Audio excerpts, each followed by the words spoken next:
The mid-1960s were a crossroads for Formula One. The sport was evolving faster, more dangerous, infinitely more complex. Technology was accelerating, money was pouring in. And the rules were about to change everything. For decades, Formula One had been the domain of specialist manufacturers: Ferrari, Maserati, BRM. These were companies that built both chassis and engines, keeping their technology closely guarded. But by the mid-60s, that model was cracking.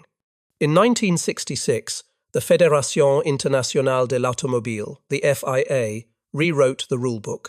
The new formula mandated 3-litre, naturally aspirated engines, double the previous displacement, more power, more heat, more complexity. Teams scrambled. Ferrari went with a massive V12, powerful but heavy. BRM attempted an extraordinarily complex H16 configuration, 16 cylinders, 2 crankshafts, endless problems. Honda built a transversely mounted V12 that weighed as much as a small car. But most constructors faced a brutal dilemma: invest millions in engine development or risk irrelevance. Few could afford it. Fewer still realized that one engine would come to dominate the grid for over a decade. That engine would come not from a factory giant, but from a small British engineering firm in Northampton. And it would be designed by a man who had never built a complete Grand Prix engine before: Duckworth and Mike Costin. 2 brilliant engineers, 2 obsessive perfectionists, and partners in Cosworth Engineering, a firm with a growing reputation for extracting impossible power from modest engines. Duckworth's background was unconventional. He'd worked briefly at Lotus all of 8 months before a legendary, hours-long shouting match with Colin Chapman sent him storming out to start his own company. Chapman never forgot him. By the mid-60s, Cosworth had proven itself in Formula 2 and sports car racing. They understood valve timing, port design, the black art of combustion efficiency, and they'd caught the attention of someone important: Walter Hayes, Ford Motor Company's competitions manager in Europe, a former journalist turned corporate visionary. Hayes saw what others didn't: that Ford needed credibility in Formula One, but they didn't need to build the engine themselves. They needed someone brilliant enough to get it right. In late 1965, Hayes approached Duckworth with an extraordinary proposal: design a Grand Prix engine. Ford would fund it. £100,000, roughly $500,000 in today's money. A modest sum, even then, for a project of this magnitude. But there were conditions. The contract stipulated that Cosworth must first build a 4-cylinder Formula 2 engine as proof of concept. Ford would own the rights. And crucially, the engine would be available to any team willing to buy it. No monopoly, no politics, just engineering. Duckworth agreed, but only on his terms. The engine would be compact, lightweight, reliable, powerful, and above all, revolutionary. For 9 months in 1966, Duckworth disappeared into a room in his house. Every day, from 9 in the morning until past midnight, he worked, sketching, calculating, refining. Once a week, he'd emerge to deliver drawings to the Cosworth workshop, then vanish again into his self-imposed exile. First came the Formula 2 engine, the FVA, 4-valve Type A, a 1600cc inline-4 with dual overhead camshafts and 4 valves per cylinder. Advanced, efficient, powerful. It would produce over 225 horsepower at 9,000 RPM, remarkable for its size. But the FVA was just the foundation. Duckworth's real target was the Formula One engine. And he had a radical idea. What if you could simply double the FVA? 2-cylinder banks, 8 cylinders, one extraordinary engine. He called it the DFV, double 4-valve. A V8 built from the DNA of the FVA, but entirely bespoke.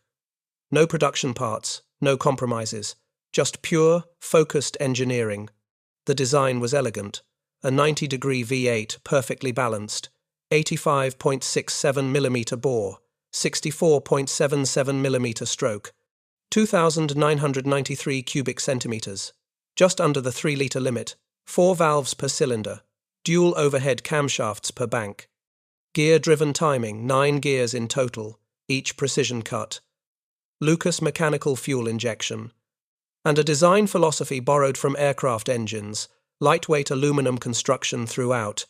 The finished engine was a masterpiece of packaging, 21.6 inches long, 26.8 inches wide, 23.3 inches tall, and it weighed just 350 pounds dry, without fluids. But Duckworth's most daring innovation wasn't inside the engine. It was how the engine would be used, and that would change racing forever. To understand why the DFV was revolutionary, you have to understand how racing engines had always been mounted. Conventional wisdom said an engine needed to be isolated, mounted in a subframe, supported by rubber bushings. This protected the engine from chassis flex and vibration, but it added weight, dead weight. Keith Duckworth looked at this and saw waste. Why carry extra structure when the engine itself was already a rigid, stressed component? Why not make the engine part of the chassis? So, he designed the DFV as a fully stressed member. The entire rear half of the car, the gearbox, the rear suspension, everything bolted directly to the engine. The crankcase, cylinder heads, even the cam covers were engineered to carry structural loads. This wasn't just innovative, it was borderline insane. Engines vibrate. They heat up and cool down. They shake themselves apart under load. Could an aluminum V8 really replace a steel chassis? Duckworth's answer was yes, if you designed it correctly. The DFV's crankcase was massively rigid. 7% silicon LM25 aluminum, fully heat-treated. The main bearing caps were enormous. The cylinder heads were designed to carry torsional loads. The result? The Lotus 49 weighed less than any competitor. It was stiffer than any competitor. And it handled better than any competitor, not despite the engine, but because of it.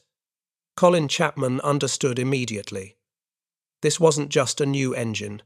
This was a new way of building racing cars. From that moment forward, every competitive Formula One car would follow the same principle. The engine wasn't just a component, it was the car. But a revolutionary design means nothing if it doesn't work. And in June of 1967, the world would find out if Keith Duckworth's gamble had paid off. The Dutch Grand Prix, Zandvoort, a fast, flowing circuit carved through coastal sand dunes, the third race of the 1967 season, and the debut of the Lotus 49. 2 cars, 2 drivers, Jim Clark, already a 2-time world champion, perhaps the greatest driver of his generation, and Graham Hill, Chapman's other ace, meticulous and unflappable. But this was no carefully orchestrated debut. The DFV had barely been tested. There had been problems, gear failures on the dyno, valve spring issues at high RPM. Duckworth's team had worked around the clock to fix them, but no one really knew if the engine would survive a full Grand Prix distance. Then the lights went green. From the opening lap, the Lotus 49 was in a class of its own. Clark drove with his characteristic smoothness, no wasted movement, no drama, just pure speed.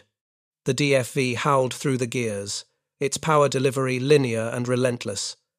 Hill took pole position in qualifying proof the engine had pace. But in the race, his Lotus suffered a broken camshaft drive gear. 1 car down. All eyes on Clark. 90 laps. 104 kilometres. Clark never put a wheel wrong. The DFV never missed a beat. When the checkered flag fell, victory. On its very first outing, the Ford-Cosworth DFV had won.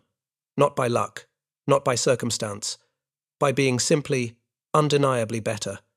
It was a declaration, a line in the sand. The future of Formula One had arrived, and it sounded like 8 cylinders at 9,000 RPM, and it didn't stop. 1968, 8 wins. 69, 6 wins. 1973, every single race won by a DFV-powered car. By the time the turbocharged era began ending its dominance in the early 1980s, the DFV and its derivatives had powered cars to 155 Grand Prix victories, 12 Drivers' Championships, 10 Constructors' Championships. It remains the most successful naturally aspirated engine in Formula One history, and likely always will be. But here's what truly set the DFV apart. What made it not just successful, but transformative. It was for sale. This was unprecedented. Ferrari built engines exclusively for Ferrari, BRM for BRM, Alfa Romeo for Alfa. The giants kept their technology locked away, convinced that exclusivity equaled advantage. Walter Hayes saw it differently. In fact, Colin Chapman had initially been promised exclusivity sole use of the DFV for Lotus, but Hayes convinced Ford and Chapman that Ford's interests lay in domination, not monopoly. If the DFV was available to multiple teams, and those teams all won, the Ford name would become synonymous with Formula One's success. It was brilliant marketing disguised as altruism. So in 1968, the DFV went on general sale. The price? Approximately £7,500, roughly $34,000. Expensive, but not impossibly so. Suddenly, privateer teams, independent constructors, operating from industrial estates and converted garages, could compete with the factory giants. They couldn't outspend Ferrari, but they could outthink them. Ken Tyrrell, running his team from a shed in Surrey, won 3 drivers' championships. Frank Williams, nearly bankrupt multiple times, built a dynasty. Brabham, March, shadow teams with tiny budgets, competing at the front. The DFV leveled the playing field. For the first time in Formula One history, success wasn't just about factory budgets and corporate backing. It was about creativity, strategy, aerodynamics, driver skill. The engine was the constant. Everything else became the variable. At its peak, 15 teams ran DFV-powered cars. On any given race weekend in the 1970s, the grid was a symphony of Ford-Cosworth V8s. Different chassis, different colours, different philosophies. But underneath the same brilliant engine, Formula One had been democratized, and racing would never be the same. But the DFV wasn't static. As Formula One evolved, so did the engine. 1977. Renault introduced turbocharged power to Formula One. Suddenly, the naturally aspirated DFV faced an existential threat. Turbo engines made 600, then 700, eventually over 1,000 horsepower. The DFV's 400 horsepower seemed quaint by comparison. Cosworth responded with evolution. In 1982, they introduced the DFY-Y for a revised, shorter stroke configuration. Power climbed to 520 horsepower at 11,000 RPM. It used narrower valve angles, Nikasil aluminum cylinder liners, and revised combustion chambers. But it wasn't enough. The turbos kept improving. BMW's turbo made over 1,300 horsepower in qualifying trim. Against that, even an evolved DFV seemed like bringing a knife to a gunfight. June 5, 1983. The Detroit Grand Prix. Michele Alboreto, driving a Tyrrell DFY, took a remarkable victory helped by reliability issues among the turbocharged cars. It would be the DFV family's final Formula One win. 155 races, 16 years, an empire gracefully ending. But the DFV's story was far from over. In 1985, the FIA created Formula 3000, a new junior category designed as a stepping stone to Formula One, and they mandated a single engine, the Cosworth DFV. With a 9,000 RPM rev limiter, power was scaled back to 420 horsepower, perfect for developing drivers without turbocharged complexity. The DFV dominated Formula 3000 for 8 years. 65 wins from 123 races. Drivers like Jean Alesi, Mika Häkkinen, and David Coulthard all cut their teeth on DFV power. The engine had become a teaching tool, a masterclass in mechanical sympathy. And then there was America. In 1976, Cosworth reluctantly developed a turbocharged variant for American IndyCar racing. They called it the DFX. Keith Duckworth hated turbocharging. He was a naturally aspirated purist. But the DFX would become his greatest commercial success. The DFX was destroked to 2.65 litres and fitted with turbochargers. Running on methanol fuel, it produced over 840 horsepower. In qualifying trim, over 1,000. From 1978 to 1987, the DFX won the Indianapolis 500 10 consecutive years. It won every kart championship but one between 1977 and 1987. It powered 81 consecutive IndyCar victories from 1981 to 86. 153 total wins. The DFV's architecture had conquered 2 continents and multiple racing series. And even in sports car racing, despite reliability issues in endurance events, it won Le Mans twice in 1975 and 1980. No other engine in motorsport history has been so successful in so many categories for so long.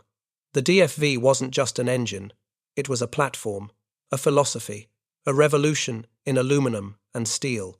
But Cosworth's genius wasn't just design, it was execution. Building one race-winning engine is impressive. Building hundreds all to the same exacting standard, all reliable enough to trust your life to, that's mastery. By mid-1982, Cosworth had built 375 DFV engines, each one hand-assembled, each one tested for hours on the dynamometer before shipping. The cost? £27,000 expensive, but not prohibitive. Every component was manufactured to tolerances measured in microns. Crankshafts were balanced to fractions of a gram. Cylinder heads were flow-tested and hand-ported. Connecting rods were crack-tested and weighed to ensure perfect matching. Keith Duckworth was obsessive about consistency. Every DFV leaving the factory had to meet the same standard. Not close. Exact. If a component was 0.01 grams off specification, it was rejected. No compromises. After assembly, every engine underwent extensive dyno testing, hours of running at various loads and RPMs. Technicians monitored oil pressure, temperature, vibration, power output. They listened to the engine-trained ears, could detect problems a gauge might miss. Only when an engine passed every test was it crated and shipped. Teams received engines they could trust implicitly. Install it, race it, trust your life to it, and that reliability was transformative. While Ferrari engines frequently expired in clouds of smoke, while BRM's complex H16 spent more time broken than running, the DFV just worked. Teams could plan their seasons, budget their spare parts, count on finishing races. In a sport where mechanical failure had been the norm, the DFV made reliability the expectation. Jackie Stewart once said, "The DFV gave you confidence. You didn't spend the race waiting for something to break. You could push to the absolute limit, knowing the engine would respond." That psychological advantage, that trust was worth seconds per lap. Cosworth had achieved something remarkable. They'd industrialized perfection. And in doing so, they'd changed what teams expected from their suppliers. Every modern Formula One engine manufacturer follows the path Cosworth laid: precision, testing, consistency, reliability. The standards Duckworth set became the standards of the industry. Walk through a Formula One paddock today, and the DFV's legacy is everywhere, even if you don't see it at first glance. Every contemporary Formula One car uses its power unit as a fully stressed member. The concept Keith Duckworth pioneered in 1967 is now universal, unquestioned, fundamental. But the legacy goes deeper than engineering. The DFV changed the economics of Formula One. The customer engine model, once revolutionary, became standard practice. Today, Mercedes, Ferrari, and Renault supply multiple teams. The DNA of Cosworth's business model, still alive. It democratized competition in ways that echo through the decades. Small teams can still challenge giants, not through engine advantage, but through aerodynamics, strategy, and operational excellence. Racing on merit, not just budget. Beyond Formula One, the DFV became a cultural icon. Museums around the world display them polished, perfect, objects of mechanical art. Restoration specialists rebuild them for historic racing, maintaining original specifications with religious devotion. Collectors pay hundreds of thousands for original DFV engines. Enthusiasts travel continents to hear them run. The sound, that distinctive, climbing scream from idle to 9,000 RPM, is considered one of the greatest in motorsport history. Engineers who never worked on the DFV study its design. Universities use it as a teaching tool. Its principles, packaging efficiency, structural integration, reliable performance appear in textbooks and graduate theses. And the people who built it? They became legends. Keith Duckworth received the Order of the British Empire for services to motorsport. When he passed away in 2005, the racing world mourned. His obituaries read like eulogies for an era.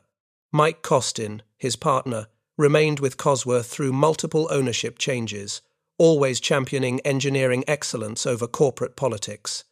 The company name Costin Duckworth, shortened, ensured their partnership would be remembered forever. Today, Cosworth still exists, building engines for IndyCar, providing electronics for Formula One, engineering solutions for road cars. The company evolved, but it never forgot its roots. Because the DFV wasn't just their greatest achievement, it was motorsport's greatest achievement. An engine that proved small teams could think big. That brilliant engineering could triumph over unlimited budgets. That sometimes the simplest answer is the most elegant. 50-plus years later, no engine has matched its impact. And perhaps none ever will. But beyond the statistics and the engineering brilliance, the DFV is a story about people. It's about Keith Duckworth locking himself away for 9 months, working from morning until midnight, surviving on coffee and determination. His wife later recalled barely seeing him during that period. He was somewhere else, living inside the engine in his mind. It's about Walter Hayes, the journalist turned motorsport executive who saw potential where others saw risk, who convinced Ford's board that £100,000 could buy them a legacy, who understood that racing wasn't just about winning, it was about being remembered. It's about Colin Chapman, the mercurial genius of Lotus, who initially resented losing exclusivity to the DFV, but who understood that the stressed member concept would define his greatest cars. The Lotus 49, 72, 79, all built around Duckworth's engine architecture. It's about Jim Clark, who trusted his life to an engine that had never completed a race and drove it to victory on its debut.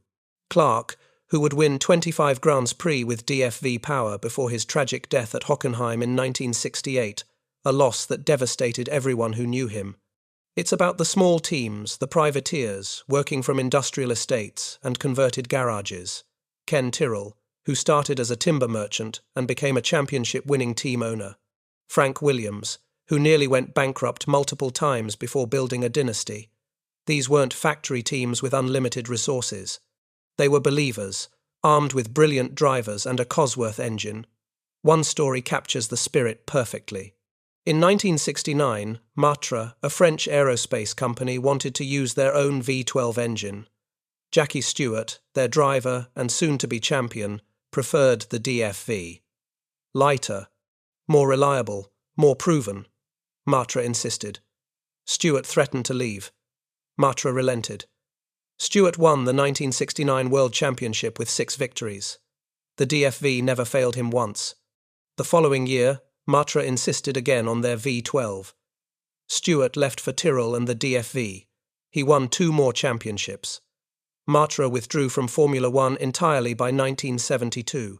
The lesson was clear. Trust the engineering. Trust the people who built it. Trust what works. And perhaps that's the real story of the DFV. Not just that it was brilliant, though it was. Not just that it won, though it did. But that it represented a belief that with enough skill, enough dedication, enough refusal to compromise, you could change the world. From a room in Keith Duckworth's house to 155 Grand Prix victories. From a £100,000 gamble to the most successful engine in racing history. That's not just engineering. That's vision made real. Every engine has a story. But few have stories like this. The Ford-Cosworth DFV didn't just win races. It transformed a sport. It proved that brilliant engineering could overcome vast budgets. It democratized competition. It showed that sometimes the most revolutionary idea is also the most elegant. It powered 12 world champions, 155 victories, countless dreams. And it did so not through complexity or brute force, but through balance, efficiency, and uncompromising quality. Today, every Formula One car uses principles the DFV pioneered. Every competitive racing series learned lessons from its success. Every engineer who designs a racing engine stands on Keith Duckworth's shoulders, whether they know it or not. The DFV proved that racing at its best is a meritocracy, not of money, but of ideas, not of resources, but of execution, not of factory backing, but of brilliant minds refusing to accept limitations. It's a story about two engineers in a small workshop who dared to challenge the establishment, about a corporate executive who believed in them, about drivers who trusted them with their lives, about small teams that saw an opportunity and seized it. And ultimately, it's a story about vision, about what's possible when talent, timing, and determination align, about how one idea executed brilliantly can echo through generations. The Ford-Cosworth DFV, one engine, one legacy, forever. This is inside iconic engines. Every machine has a story. Every innovation has a human heart. Join us as we uncover the legends that shaped the modern world, one engine at a time. Next time, another legend, another revolution, another story worth telling.